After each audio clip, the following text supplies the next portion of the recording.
My gold digger wife bled me dry for over 10 years, so I finally snapped and served her with divorce papers. She started harassing me and stalking me, and left me with no choice but to do the extreme, plus 3 updates. When I was getting married to my wife, something in my gut told me not to do it, but she pressured me until I gave in. Well, the moment the ink was dry on our marriage license, things went south. Just a few months into marriage, she went behind my back, took out most of my savings, and put down a deposit on a fancy apartment I didn't want. When I found out, and was rightfully angry, she said I was just her provider, and needed to accept that her word goes over mine. I remember surprising her with a Michael Kors handbag, and she complained that the color didn't match her phone case. I am a doctor and make good money, but have less than $2,000 in savings. We don't have intimacy anymore, nor do we laugh. We don't talk about anything but money. We have no kids. She said she wanted them before marriage, then changed her mind. And our home has no warmth or joy. I hate it. I hate her. I've rented an apartment across town, and there's a stack of IKEA furniture waiting for me there. The lease is up on the Mercedes she made me lease, and I'm replacing it with a used Prius. I'm telling her tomorrow I want a divorce. I know she will cry and demand we try therapy, but I don't want that. This was never right, and I'm only sorry it took me so long to realize it. Update 1. Usually when I wake up, I go for a run or a bike ride. While I'm gone, my wife gets up, gets dressed, gets a smoothie going, whatever. This morning I paced the kitchen, rehearsing what I had to tell her over and over again. When she finally came down, I felt oddly calm. I wasn't expecting to be panicked exactly, but apprehensive at least. I told her I needed to speak to her. She gave me an and didn't look up from the coffee machine. Then I just came out with it. I told her I was leaving and that I wanted a divorce, that we hadn't been happy in a long time, and I felt as though she didn't care about me or my emotional needs. Pretty much instantly, the gaslighting began. She cried that I never get her flowers anymore, that I don't do enough to support her, that I don't care if she's happy. I brought up the fact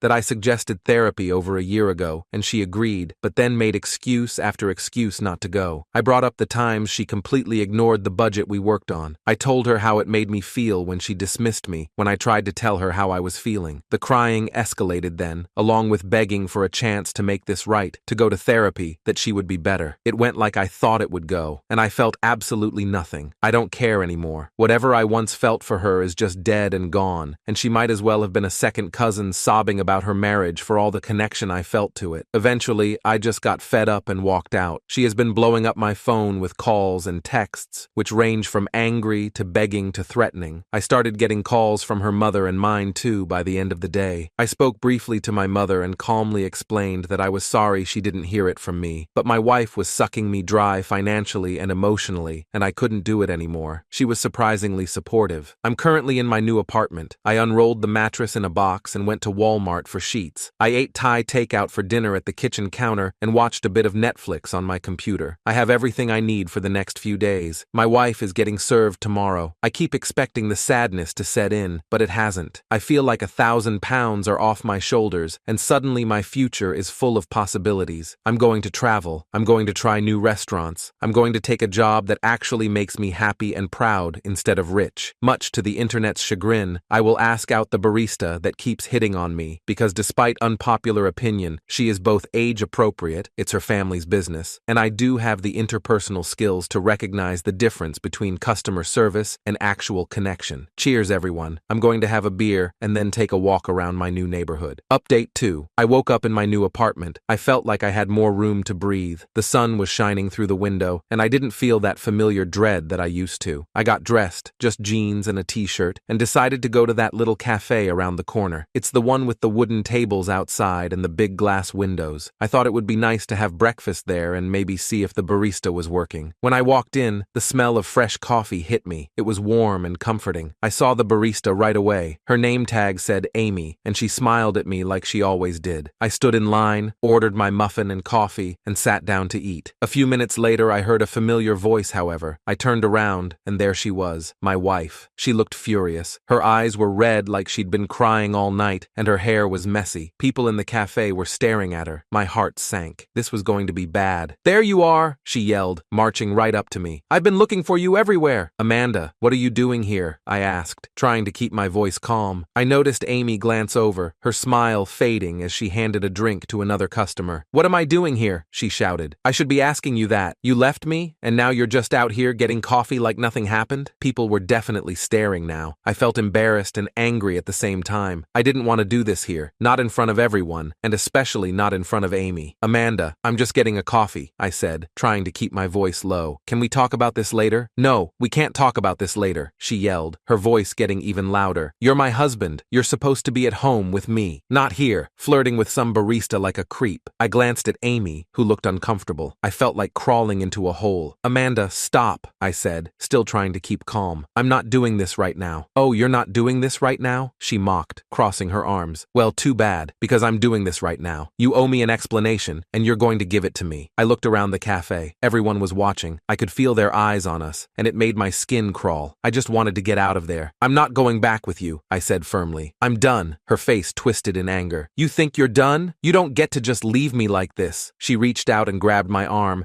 trying to pull me towards the door. You're coming home, and we're going to fix this. I pulled my arm away. No, I'm not, I said, my voice steady. It's over, Amanda. I'm not coming back. She looked like she was going to explode. You're going to regret this, she hissed. You're nothing without me, you hear me? Nothing. I didn't say anything. I just turned and walked out of the cafe, my coffee and muffin forgotten on the counter. I heard her footsteps behind me, and I knew she wasn't going to give up that easily. I made my way to my car, and she was right behind me, still yelling. Get in your car and go home, I said, turning to face her. You're making a scene. I don't care, she screamed. You're my husband. You're supposed to be with me. I'm not your anything anymore, I said, opening my car door. Just go. I got in the car and started the engine. She was still standing there, her face twisted with anger and hurt. I backed out of the parking spot and drove off, but I noticed in my rearview mirror that she was getting into her car too. I took a deep breath and tried to calm down. I couldn't go back to the apartment if she was following me. I needed to lose her. I drove through a few side streets trying to think. I could see her car behind me, not too far back. My heart was pounding, and my hands were sweaty on the steering wheel. I turned down another street, then another, trying to put some distance between us. I took a sharp left and sped up a bit, hoping she wouldn't keep up. After a few minutes, I didn't see her car anymore. I took a few more turns, just to be safe, and finally made my way back to my new place. My hands were shaking as I parked and got out. I hurried up the stairs and into my apartment, locking the door behind me. I stood there for a minute, catching my breath. I felt drained. This was only the beginning, I knew that, but I also knew I couldn't go back. Not now, not ever. I took a deep breath and tried to calm myself down. I didn't feel guilty. I didn't feel sad. I just felt relieved. I was free. Update 3. After I managed to lose her that day, I thought maybe, just maybe, she would give up and let things go. I was wrong. It didn't take long for her to figure out where I was living. I'm not sure how she did it. Maybe she followed me one day without me noticing, or maybe she asked around. Either way, she found my new address. The first sign was when I came home from work a few days later and saw a pile of mail on my doorstep. There were bills and a few random advertisements, but the odd thing was that they were all addressed to Amanda McCoy. She had forwarded her mail to my new place. At first, I thought it was a mistake, maybe some kind of mix-up at the post office. I called her to ask why her mail was showing up at my place. She laughed. Oh, I just thought it would be easier for you to pay my bills if they were delivered straight to you, she said, her voice dripping with sarcasm. I hung up and blocked her number. I threw her mail away, but it kept coming. She was making it clear she knew where I lived. Then, one night, I came home and found her sitting on the steps outside my building. I tried to ignore her and walk past, but she stood up and blocked my way. You think you can just leave me? She said, her voice low and cold. You think you can just move on like I don't exist? I'm not doing this, Amanda. Go home, I said, trying to stay calm. This is my home, she snapped. I'm your wife. You don't get to run away from me. I pushed past her, and she started screaming, calling me every name in the book. Neighbors peeked out their windows, and I could feel their eyes on us. She was making a scene again, just like at the cafe. I went inside and locked the door, my hands shaking. She pounded on the door for what felt like hours, shouting that I owed her, that I had ruined her life. I called the police, but by the time they arrived, she was gone. They told me to get a restraining order, but I wasn't sure if I was ready to take that step. I just hoped she would calm down. When the divorce proceedings started, things got even worse. She was vile, and I saw a side of her I didn't think was possible. We had agreed to try and handle things through mediation, but every meeting turned into a shouting match. She would show up late, looking disheveled and angry. She would interrupt me, call me names, and accuse me of being abusive, of cheating, of every horrible thing you could imagine. At one point, during a particularly nasty meeting, she leaned over the table and said,